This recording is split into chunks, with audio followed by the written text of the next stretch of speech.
Okay, let's unpack this. Today we're diving deep into a book that has, well, genuinely sparked countless debates and transformed financial thinking for millions. Robert T. Kiyosaki's Rich Dad, Poor Dad. It came out back in 1997. Right. A long time ago now, but still so relevant. Exactly. And this isn't your typical dry finance manual, is it? It's a bestseller that tells a story, uses parables, autobiographical tales. It centers on the lessons he learned from two vastly different father figures, his biological poor dad and his best friend's rich dad. So our mission for this deep dive is to really extract the crucial nuggets of knowledge, explore its core themes, and, understand why it continues to resonate so powerfully with readers like you, especially if you're looking to maybe shift your financial perspective. What's fascinating here, I think, is how the book uses such a simple narrative, almost like a fable, to challenge these really deeply ingrained assumptions we have about money and education. It really isn't just about financial tips, like you said. It's more about a fundamental shift in mindset. Yeah, mindset. That's really the heart of it, isn't it? The central premise revolves around these two, totally distinct approaches to life and money embodied by Kiyosaki's poor dad and rich dad. The two dads, yeah. So on one side, you have his poor dad, highly educated, right? Yeah. Advocated academic success, job security, the steady paycheck, all that stuff we're usually told. Traditional path. Totally. Yet, despite all that education, he consistently struggled financially, according to the book. Then there's the rich dad, less formally educated, but a hugely successful entrepreneur and investor, prioritizing things like financial literacy, building assets, entrepreneurship. This contrast between them, it's the core, right? It immediately makes you stop and think about your own upbringing, maybe what you were taught. It absolutely is, and it synthesizes those core differences perfectly. Kiyosaki isn't saying formal education is bad, not at all.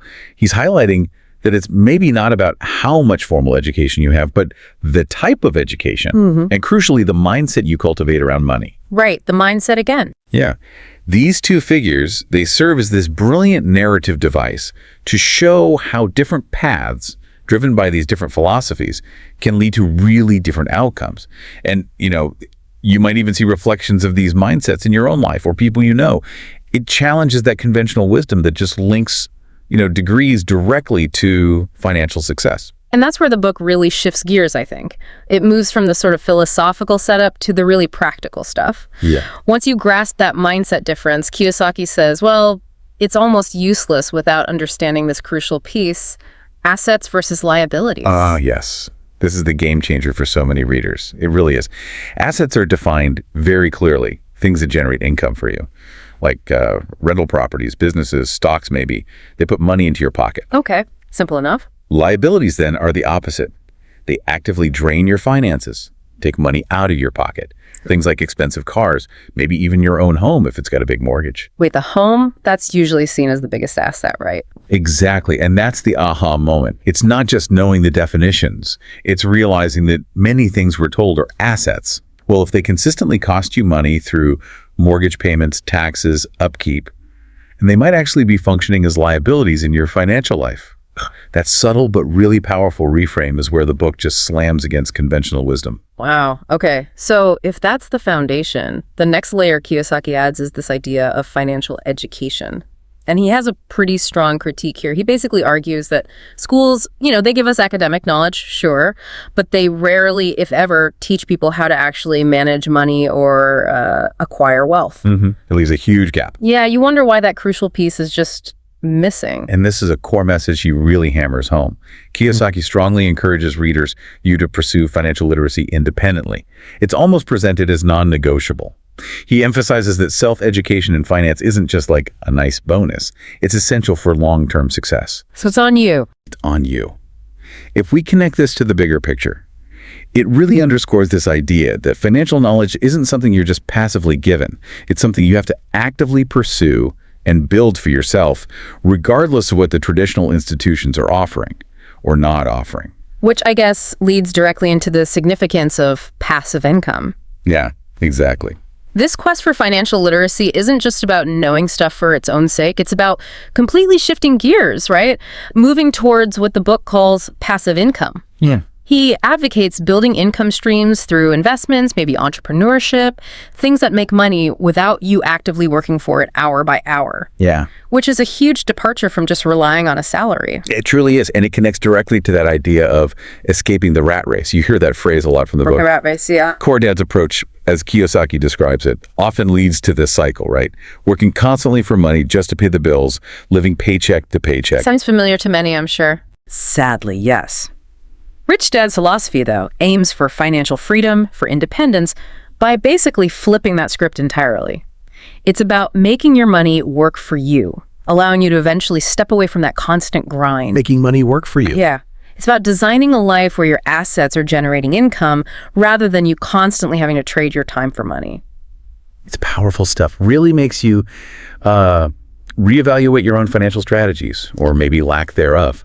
So when we try to summarize the major lessons here, the practical takeaways for you listening, it really boils down to a few key things. First, focus on building and acquiring assets, things that provide income. Actively. Second, actively minimize liabilities and consumer debt, the things that drain your cash. Third, embrace entrepreneurship and investing. See them as crucial ways to actually create wealth, not just earn a wage. Right. Proactive steps. Fourth, commit to continual self-education in finance. It's not a one-and-done thing. It's an ongoing journey. And maybe most importantly, fifth, understand that your mindset, your beliefs about money are just as vital as the money itself.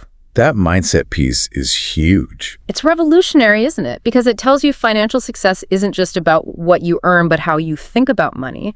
It suggests the biggest hurdle might not be the market or the economy, but maybe your own ingrained beliefs that stop you from even seeing the opportunity. Exactly. It reframes the whole problem. And the book's style helps. It's conversational, pretty accessible, uses simple stories. It makes these big ideas feel, well, less intimidating for beginners. Yeah. And that criticism of the education system, its lack of financial preparation, that really struck a chord with millions. It absolutely does. It demystifies wealth for people starting out and provides some powerful motivation.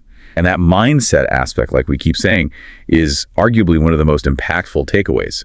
It suggests financial success fundamentally starts internally with your beliefs, how you perceive money and opportunity. What really stands out, I think, is how the book manages to be both profoundly simple in its core messages. Yeah, like assets versus liabilities. And yet profoundly challenging in how it asks you to rethink basically everything you thought you knew about money and work. Now, okay, no influential book gets away without critics, right? And Rich Dad, Poor Dad definitely has its share. Oh, for sure. The main criticisms you usually hear are that, well, Kiyosaki's advice can seem overly simplistic at times, maybe a bit too optimistic. Rose-tinted glasses, perhaps. Yeah, and critics also point out fairly that the book doesn't really offer detailed, specific strategies. It's not a how-to guide for investing or starting a business step by step. No, it's not a blueprint. Plus, there's always been that question about the identity, the authenticity of Rich Dad himself. Was he real? Kiyosaki maintains he was a real mentor, but, questions linger. But isn't there a risk here that listeners might hear lack of detailed strategies and think, well, that undermines the whole thing? That's a really valid point. And it's important to acknowledge those criticisms for a balanced view. Yeah. Definitely. Yeah. But while the book might not be, a step-by-step manual for every possible investment, its real strength, I think, lies in those motivational paradigm-shifting ideas we've been talking about. The mindset shift again. Exactly. We should probably view these criticisms not as reasons to just dismiss the book, but maybe as context, understanding its purpose. And this raises an interesting question for you, the listener. Does a book need to be a super detailed step-by-step guide to be valuable? Good question. Or can its power lie in simply shifting your perspective, getting you to think differently, maybe inspiring you to then go find those specific details yourself? So it's more of a catalyst. I think Kiyosaki himself would argue it's definitely the latter. It's meant to light a fire, not necessarily hand you the fire extinguisher manual. Okay, that makes sense. So putting it all together, for you listening, is Rich Dad, Poor Dad worth your time? After this deep dive, I think we'd say it absolutely serves as an inspiring, maybe necessary wake-up call for anyone wanting to shift their perspective on money, financial independence, wealth creation. It seems particularly effective for beginners, maybe people feeling stuck in that traditional financial thinking who need that jolt of motivation to take control and seek out alternative paths. It's not a financial plan in a book, but it might just be the spark you need to start making one. I agree. Ultimately, I think its enduring impact comes from its ability to inspire millions to just view their financial lives through a completely different lens. Yeah. It really is more than just a book on money. It's sort of a guide to changing your mindset about finance, encouraging you to pursue assets, to value financial literacy, and to think about how to break out of that rat race and achieve real financial independence.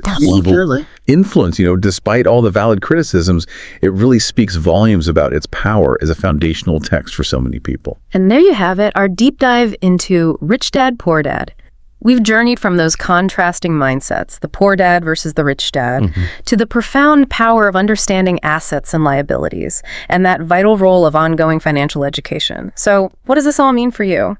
Well, we hope this deep dive has offered a kind of shortcut to understanding these core ideas that have, frankly, influenced millions. And maybe consider this thought as we wrap up.